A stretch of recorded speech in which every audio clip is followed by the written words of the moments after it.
अपनी मृत्यु का अनुभव किसी को नहीं होता। कहते हैं लोग, शास्त्रों में लिखा है तो वो भी कहते हैं कि मरने के समय बड़ा कष्ट होता है। आपने पुनर्जन्म की कथाएं तो सुनी होगी, लेकिन किसी पुनर्जन्म के व्यक्ति से पूछो कि मरने के समय तुम्हें कितना दुख हुआ।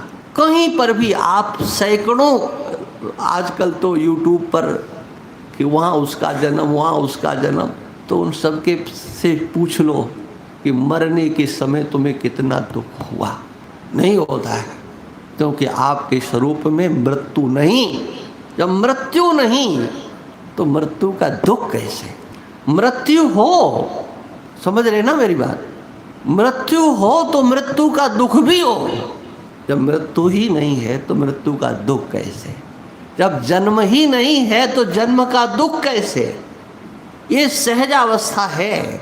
मृत्यु का अनुभव नहीं हुआ, कभी नहीं हुआ। किसने देखा है? अरे दूसरा प्रमाण नहीं होगा। आपकी मृत्यु में आप प्रमाण हो गए। आप बताओ कब देखा आपने? और देखो, भगवान कृष्ण के भगवद गीता के इस श्लोक पर मुझे बहुत अच्छा श्लोक लगता है, और इसमें कितनी गंभीरता है, कितना बोला जाए। देहिनोऽस्मिन् यथा देहे कौमारम यौवनम जरा। क्या भगवान कृष्ण ने दृष्टांत दिया है, क्या युक्ति दी है। ये शरीर की अवस्थाएं बदलती हैं, तुम्हें पता लगता? बस बस अब हमारा बचपन जा रहा है, बताओ किस दिन गया। ये शरीर का गया, एक अवस्था गई। अच्छा, गई अवस्था उसका पता और आई अवस्था उसका पता। बताओ, दोनों में से एक भी बता दो, कब गई, किस दिन गई। ये बुढ़ापा किस दिन आया? बताओ, कोई है तिथि? अब तो बुढ़ापा आ गया, अरे आया किस दिन ये बताओ, पता लगता है? ये भगवान कृष्ण की युक्ति हमारे आपके सबके हृदय में बैठना चाहिए। इन युक्तियों को देकर के आगे भगवान ने क्या कहा? क्यों डरते हो? अरे कह दिया इतने बिच्छू काटते, फलाना ढिकाना, जाने कितने बिच्छू काटते, इतना दर्द होता है। पता नहीं कुछ संख्या भी लिखी है।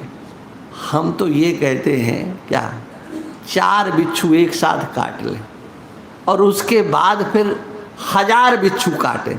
अरे आपको बेहोशी, कोई बिच्छू तो ऐसा होता है एक बार काट लिया आदमी बेहोश हो गया। अब काटो 1000, क्या उन 1000 काटने का आपको अनुभव होगा? भगवान कृष्ण कहते हैं इन चक्करों में मत पड़ो। तुम्हें जिस तरह से शरीर में आने वाली अवस्थाओं का पता नहीं लगता, ऐसे इस शरीर को छोड़ दोगे ना, दूसरा मिलेगा।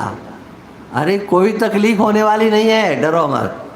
तथा देहांतर प्राप्तिर धीरज तत्र न मुह्यते। कहाँ दुख, किसको दुख? अरे तुम तो सुख स्वरूप हो, तुम्हें दुख कौन दे कौन सकता है? हाँ, देहांतर की प्राप्ति जैसे अवस्था की प्राप्ति में दुख नहीं, न संयोग में न वियोग में। क्यों नहीं भाई? तुम तो रहते हो, कभी दुखी हो लो, अब हो लो दुखी अवस्था। नहीं हो सकते हो, ये तुम्हारे अंदर की आवाज़ है। हम वहाँ तक अपनी दृष्टि नहीं ले जा पाते। भगवान कहते तथा देहांतर प्राप्ति। अरे एक नहीं, सैकड़ों शरीर मिल जाओ, तुम्हें दुख नहीं होगा। सैकड़ों शरीर छोड़ दो, तुम्हें दुख नहीं होगा। किसको दुख नहीं होगा? हमें दुख नहीं हो सकता है, क्योंकि दुख हमारे पास होए तब ना। हमारे स्वरूप में दुख नहीं है, हमारा किसी से संबंध नहीं है। हमारी सत्ता, मैं सत्स्वरूप हूँ, अहमस्मि सदा, हमेशा रहने वाला हूँ मैं।